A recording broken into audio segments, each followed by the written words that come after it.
So I'm not sure what the settings are supposed to be.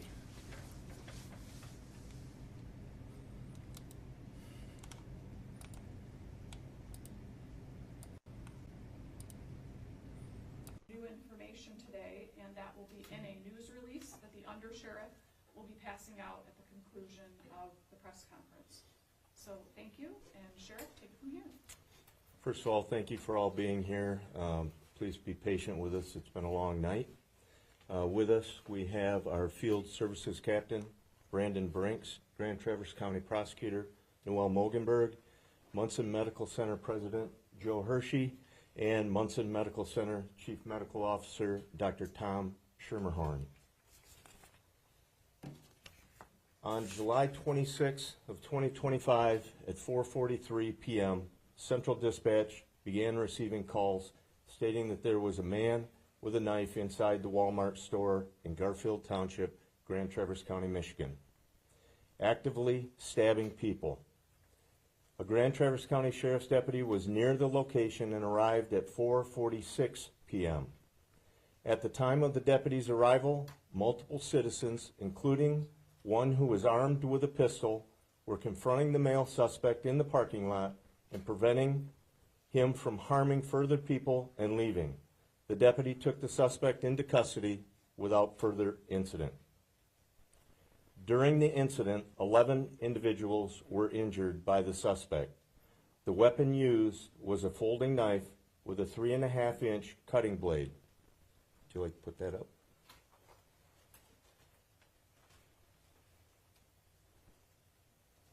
Aid was immediately provided to the victims by responding law enforcement, citizens, and other emergency responders. The victims were then transported to Munson Medical Center for further treatment. Included in the victim list was one Walmart employee. The injured individuals are as follows: one 70-year-old male, one 84-year-old female, one 82-year-old male, one 29-year-old female, one 80-year-old female, one 67-year-old female, one 38-year-old male, one 39-year-old male, one 65-year-old female, one 40-year-old male, and one 55-year-old male. The suspect, who has been identified as 42-year-old Bradford James Gilly of Afton, Michigan,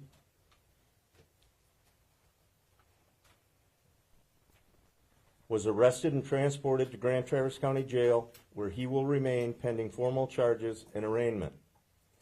Requested charges will be as follows: 1 count of terrorism, 11 counts of assault with intent to murder. Mr. Gilly's history shows prior assaultive incidents as well as controlled substance violations. A motive has not yet been determined. Additional information gathered indicates that Mr. Gilly had entered Walmart at 4:10 p.m. and remained in the store until the incident occurred. I'd like to thank all that were involved, including but not limited to the Michigan State Police, Traverse City Police Department, Leelanau County Sheriff's Office, Antrim County Sheriff's Office, the FBI, Munson Medical Center, Mobile Medical Response, Metro Fire, East Bay Ambulance, Grand Traverse County Emergency Manager. Our thoughts and prayers go out to the victims and their families, and we will provide further updates when additional information is available. With that, I'd like to turn it over to Noel. Good afternoon. I want to thank everyone for being here. Let you know that my office has been extremely impressed with the outpouring and the communication and cooperation between the agencies involved in this case. Wanted also to let you know that for community, there is going to be a community counseling center, which will allow free counseling to any community members, which we try to do whenever there is an act of terrorism. So free counseling to all community members affected by the incident at Walmart yesterday. That's going to be at NMC in the Innovation Center, which is at the Cedar Lot. Monday through Wednesday from 10 to 7. Depending on the use of those services, we may consider extending those. In addition, Grand Traverse Mental Health Crisis and Access Center also has 24-hour counseling available. That's at 410 Brook Street. I also wanted to give out a crisis hotline number for those that need it, 833-295-0616. We do anticipate authorizing charges tomorrow, and the suspect/defendant will be arraigned either tomorrow or Tuesday. Thank you. Dr. Tom Skirmerhorn, Chief Medical Officer at Munson Medical Center. And I think you understand I will be limited in the amount of specific clinical information I can provide. As Sheriff Shea mentioned, this event occurred yesterday afternoon. We began to receive patients at 5:01 p.m. Our trauma team was alerted prior to their arrival, and this involved a multidisciplinary mobilization of clinical resources, but also support resources for our clinical team. The initial triage, as I think you heard yesterday evening, there were 6 patients who were in critical condition and 5 patients who were in severe condition at that time. I'm happy to report 1 patient has been treated and released.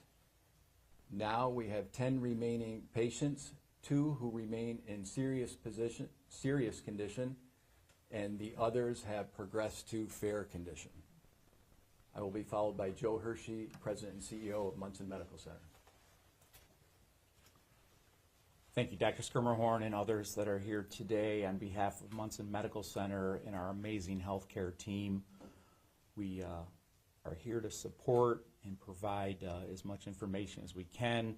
Our commitment to the community shines very, very bright today. We're very proud of the well-coordinated responses, as Sheriff Shea indicated. Those started in the field with EMS. They continued to carry over on-site at Munson Medical Center, where patients were met inside of our emergency department, our emergency center, with all of our healthcare personnel standing by. We did activate trauma, and we're pleased to say that as a trauma center, we had all of the necessary healthcare professionals on site, including attending physicians, nurses, members of our clinical care team, and of course our surgeons. We stand before you today and again just want to say thank you to all of the care team members, members of the community that have offered their assistance, their support. We will provide more information. We've been met with requests for blood donations and other services from within the community, and we'll speak to that at a later time. But again, just one more time, want to recognize the amazing response, the well-coordinated care on behalf of patients and the community. Thank you. All right, at this time, we are happy to take questions right here. Can I first just a quick logistical question? How do you spell his full name? Gille. 1-8. Correct. And he's 42 years old still, correct? Correct. Okay. You talked about you don't know his motive. Did he say anything about why he did this, or was he even talking when he was arrested? Actually, when he was arrested, there was minimal conversation throughout the entire incident, so it was very limited as far as what he did say. As far as a motive, that's yet to be determined. Our detectives, with assistance from the FBI, interviewed him at length, and that will be part of the investigation as it moves forward. Here? Has there been any connection that you can say between incidents in the community when the Pines and other unhoused peoples were cleared in the parks? And if this individual had any connection with those camps? I am not aware of this individual being associated with the Pines at all. He is from Sheboygan County, as far as I know. Up front here? Are you is Grand Traverse County the lead investigator in this, or is it? Yes, we are. Police? Okay. We've been seeing online that some people have identified the bystander that stepped in, the CDL holder, as Derek Perry. Can you confirm that? Well, I'd rather not comment on that. What I would ask is for all of those people that were involved, first of all, I commend them It's not very often that we have citizens that are willing to step up and take action. And I ask that we grant them the privacy that they need right now. If they choose to make a public statement, they will. But I would ask that we all just give them a little space and say, attaboy, right? I mean, when you look at the collaboration that took place from the citizen involvement to all emergency services, to our transport teams, to Munson Medical Center, to the media, it is unbelievable. And I think that speaks volumes for the community that we live in.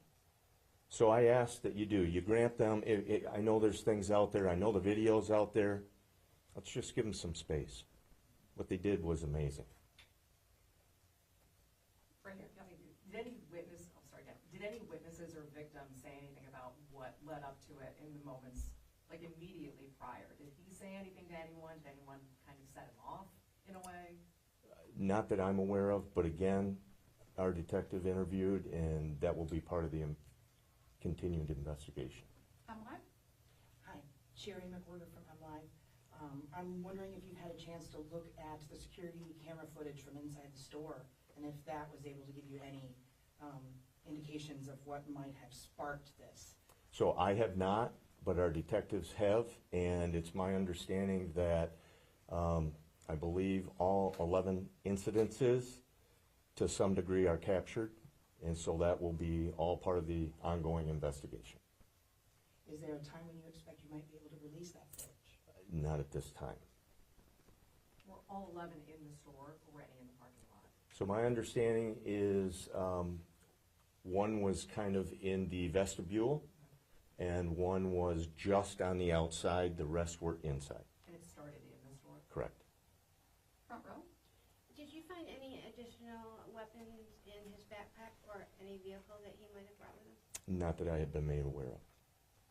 Right here? Yeah, so you mentioned, you've seen the video of the confrontation out there. Can you confirm that that is the suspect in that video? I am fairly confident in saying that that is the suspect in the video. Yeah. 9 and 10?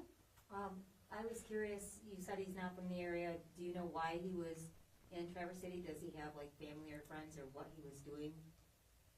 So that is all kind of part of the investigation, but there was indications that at one point he may have resided in Grand Traverse County.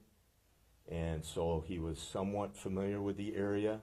He had recently, it appeared, traveled to our area, I believe on the day of the incident. So I don't know if that, I'm not immediately aware of exactly why he came back here or why he went to Walmart. Can I ask one other question? Were any of the people that were injured, the victims, were they injured because maybe perhaps they were like stepping in trying to stop this guy, or were they all just attacked? I actually don't know if I can answer that. I don't think so, not without seeing each individual video. Right here? Can you speak to, or anyone up here, the rationale behind the terrorism charge, given that we can't talk about motive yet, or maybe we don't know motive yet, but why that's appropriate? Anytime there is a mass incident like this, where it is something that appears at least to be just a very random act of violence, it's something that is done not to individual people, not to those individual victims. Obviously, they are most affected, but it is, we believe, in some ways done to affect the entire community, to put fear in the entire community, and to change how maybe we operate on a daily basis. And so that is why we're looking at that terrorism charge. And then can I follow, what would the maximum penalty be if he would face? That's a life life offense, yes. Okay, thank you. Time for a couple more questions. 2 in the back. I have a question for the doctor. I know that several of the patients are still in serious condition, but none are in critical anymore. So is it safe to say that they're all expected to survive their injuries? Yes. With regards to the civilian involvement, was it just one civilian who was armed? To my knowledge. And then here? Sherry from MLive again. I live here in Traverse City. I'm keenly aware of the profound impact this incident has had on our community. Can you speak to the mental health component of the community And also answer whether or not the suspect has any known history of mental health concerns. Well, as far as your second question, I won't comment. As far as the first, do I think there's a mental health component? I think it's fair to say that anytime you have someone that commits an incident or an act like this, there is some sort of mental health issue involved. Jody? I'm curious, you know, when you listed off some of the ages, it felt like a good portion of them were older, seniors. Do you think he was actively trying to target a certain age group, or it was just all random? Based on the information I have at this time, I think it's random. There were some younger people involved in there, so I don't know if we can draw that conclusion. Okay, front row. As far as you know from witness statements, did he threaten any Walmart employees directly? Well, again, the information I've been provided is there was very limited conversation that took place throughout this incident, so I would be apt to say no. And then did you have one? Yeah, do you know if the suspect has a criminal record in Florida? I don't know that. You don't know that? But to clarify the spelling, it's Gille or Llie? What I have is Gille. And that will be in the news release that the undersheriff passes out to all of you. Thank you. Sherry? Outside of Florida, do you know whether the suspect has a criminal record here in Michigan? I won't specify where, but I will specify that there are prior assaultive type allegations as well as controlled substance. All right, any last questions? So all of those allegations were in Michigan, or you're not going to specify? I did not study his criminal history to be able to verify that. Got it. Guys, where is he being held? Grand Traverse County Jail. Okay, and then will a digital copy of that release and those photos be available? We can make that available. That'd be great. Yep, so we'll have the news release, the undersheriff will be able to send out the photos. To those that just late joined, you've got one question and then we'll connect with you. Well, since I was late joined, could I get you to recap the top, sir? You've got the suspect, you have an ID on him, and anything about a motive? No, not at this time. We don't have a motive identified, and you will be provided with a recap of everything that we just said. Okay? Does that answer your question? Well, that is it. Also with the citizen who subdued the attacker? Yeah. Could you describe that scenario? So I'm not going to get into detail there. You missed this part of it. Yeah. There were multiple citizens who were involved. There was one that was armed with a pistol, and we're asking that we respect their privacy at this time. And if and when they decide they would like to make a public statement, they will. All right, thanks. Sorry for getting you late. Thank you. All right, yep, right here. How's this incident changed response protocol conversations after, during, before, or is this type of training for this type of incident part of your apparatus in the county? So it is all part of our training. It's what we do on a regular basis, all of us standing up here. That being said, training is one thing, and when it's a real thing, it's another. But again, I cannot commend everyone that was involved enough. When you stop and look at from the time of call to the time of actual custody, it actually was the individual was detained within 1 minute. And that is remarkable when you look at it. And that mitigated Lord knows how many additional victims. So as far as training, we can always do better. We will have a debriefing on this. We will critique it. We'll talk about what we did right. We'll talk about what we did wrong, and we'll talk about how we can do it better.